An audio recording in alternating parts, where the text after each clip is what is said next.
Cinema Snacks presents Daredevil Born Again. Hello and welcome back to Cinema Snacks. This is the Daredevil Born Again Season 2 review by us, or by me, just Dan. This is episode 6 for Requiem. So the episode starts with Vanessa in her hospital bed and the Kingpin mourning, looking over her, and probably one of the most stupid but intelligent surgeons in the world walks in to tell him that she was a fighter, etc., and try to help him grieve. And if you've lived in New York in this world, you will know that's probably not the most intelligent of ideas. So he offers the Kingpin a hug, and Kingpin embraces a hug and slowly crushes the guy's ribs, showing that he's kind of gone off the deep end. He's a loose cannon. It's not going to end well. And I literally wrote, oh no, no, no, no, no, no, no. Basically, because this is the Kingpin's turn where he will burn the city down if he has to, maybe.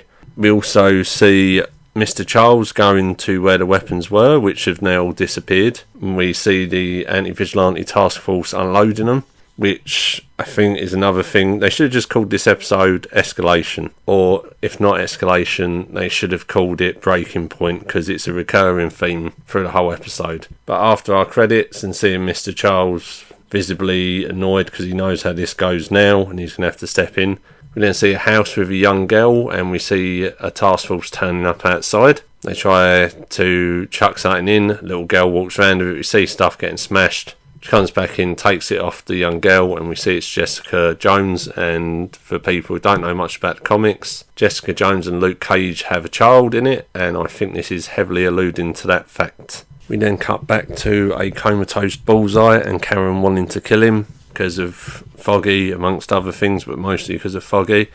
Matt doesn't want to kill him because what does it really serve at this point? But we understand Karen's thing with it. But I don't know, me personally, I think they're turning Karen into Frank with her views, and it just seems a bit weird to be doing at this point, and it kind of shows the test in Matt and Karen's relationship that they work best under chaos, but they're maybe not the most compatible for each other as it goes on. But we'll see how it goes. But also, while this is happening, BB is trying to speak to Danny while it's all going on, and I think even Danny, after his trip with Buck, is more hesitant around her. He's not sure what he can say, what he can't say, but she finds out it's his birthday and she wants to celebrate it, and she's trying to get out what he's going to do, but he likes to go home and spend time with his mum in Staten Island. And Buck sees them and he kind of pulls Danny to one side, because we all know that BB is leaking whatever he says to her.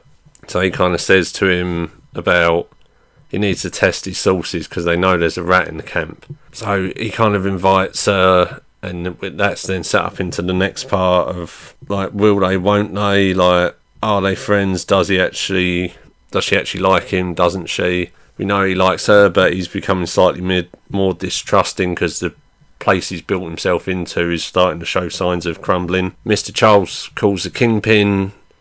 Kingpin doesn't speak. He's kind of warning him of all these things to come. And I think this is the very start. You see the end of the Kingpin's time as mayor, because he's not in it anymore. He's lost his wife. His heart's not there. So Mr. Charles goes and speaks to the governor and sets in motions the plan to remove Wilson Fisk as the mayor. And you start to see people turning up outside the mayor's office. And like we said, there's a fever pitch. Some people grieving Vanessa. Some people see it as logical conclusion. We see Daredevil looking over.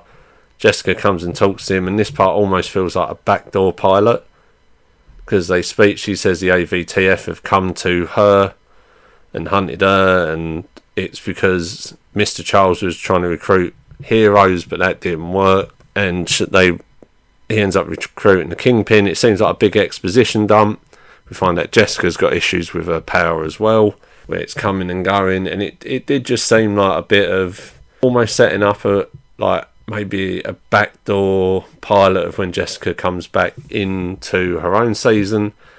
But we know from TV bit spoilers that she's going to be in season 3. So, but thankfully, they have a talk, and then she's annoyed, so they go into where they're keeping the weapons, because Matt has been tracking them with the watch he put in it from the first one. Break in, they smash a couple of people to pieces. It's a good team up, it's a good takedown. We do see Jessica starting to slip, but Matt comes to save her in the end. Then we have a very odd scene, which I'm just going to sum up real quick. Heather and Buck, I'm not sure what's going on there. I'm not sure I want to know.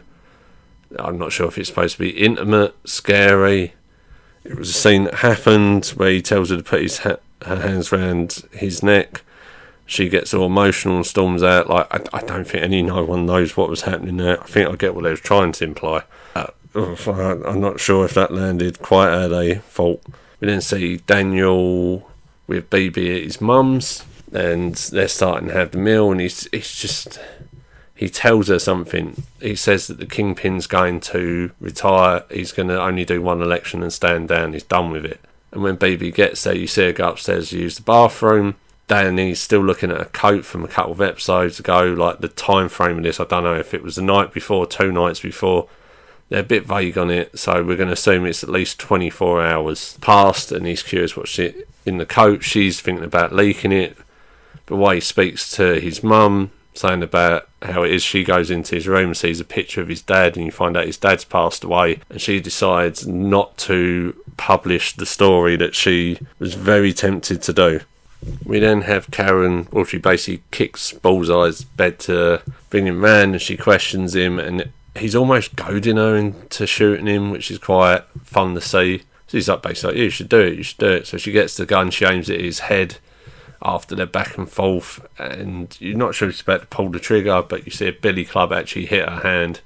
Then she gets all annoyed with Max. She's saying that they should kill him, and he's like, no. And the continuing thing is she wants to go further. He doesn't think they should. Bullseye's just kind of watching it all handcuffed. She storms out, and we're not sure what she's going to do, but it kind of reveals itself not too much further into the episode.